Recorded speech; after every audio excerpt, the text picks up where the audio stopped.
पता होगा आज हम क्या करेंगे, इसका ओरिजिनल डायग्राम बनाएंगे, इसका परमाणु संकुलन क्षमता, ये सारी चीजें हम डिस्कस करने वाले हैं। ठीक है, तो ये आपको पता चल गया कि ये क्या है, सिंपल क्यूबिक है। ठीक है, तो ये आप लोग याद रखिएगा कि सरल घन इकाई सेल का डेफिनेशन क्या होता है, तो वह एकक कोशिका, ये क्या है, वह इकाई सेल है ना, वह एकक कोशिका या वह इकाई सेल जिसमें क्या हो प्यारे बच्चों, परमाणु जो हो कोशिकाओं की केवल कोने पर, ये क्या है, 4 गो कोना ऊपर 4 गो कोना नीचे, यानी कोने पे उपस्थित रहे, उसे क्या कहते हैं, सिंपल क्यूबिक कहते हैं। अब इसका ओरिजिनल डायग्राम देखिए प्यारे बच्चों, ये क्या है, हमारा सिंपल क्यूबिक है ना, सिंपल क्यूबिक है। तो इसमें प्यारे बच्चों एक बात बताइए कि इसमें जो यहां पे याद रखने की परमाणु क्या होता है, घन के क्या होता है, सिर्फ कोने पे उपस्थित होता है ना, कोने पे, कोने पर क्या होता है, कोने पर परमाणु होता है ना, सिर्फ कोने पर क्या होता है, परमाणु होता है ना, परमाणु कहां होगा, कोने पे होगा। ठीक है, इतना आप लोग क्लियर रखिएगा।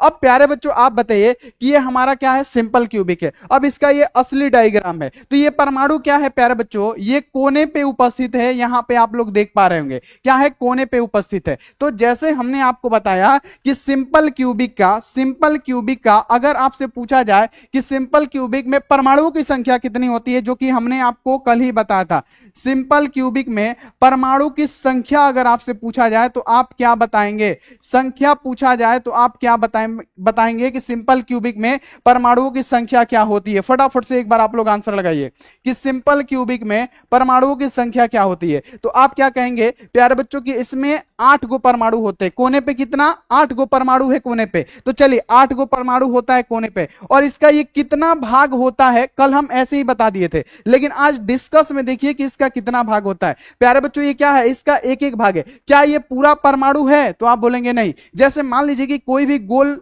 फल ही ले लेते हैं, जैसे हमारा हो गया अमरूद, अमरूद हमारा क्या हो गया, गोल हो गया। तो जब ये मान लीजिए कि अमरूद है, तो सबसे पहले क्या करेंगे, इसको ऐसे फाड़ेंगे, फिर ऐसे फाड़ेंगे, इसको 4 फाड़ा करेंगे, ठीक है, 4 हिस्सों में बट गया। फिर इसको जब 20 से काटेंगे तो जो आकृति आएगी प्यारे बच्चों, इस टाइप की आएगी कि नहीं, है ना, इस टाइप की आएगी ना, इस टाइप की आकृति बनेगा कि नहीं। आप सेब हो चाहे आप यहां पे अमरूद हो, जब उसको आप 8 भागों में बांटेंगे ना, सबसे पहले 20 से काट दिए इधर से, फिर 20 से काट दिए इधर से, कितना भाग में हो गया, 4 भागों में हो गया। फिर जब उसको ऐसे 20 से काटेंगे तो जो आकृति बनेगा ये बनेगा। यानी प्यारे बच्चों 8 गो परमाणु तो कोने पे है, लेकिन इसका कितना भाग है, 1/8वां भाग है ना प्यारे बच्चों, एक गो का ये क्या है, 8वां भाग है। ठीक है, तो यहाँ पे 1/8 लिख देंगे, और प्यारे बच्चों जब कटाएंगे तो क्या होगा हमारा प्यारे बच्चों, तो यहाँ पे आ जाएगा क्या, 1, यानी परमाणुओं की संख्या कितनी हो गई, इसमें 1 हो गई। अब यहां पे आता है कि सिंपल क्यूबिक का संकुलन क्षमता,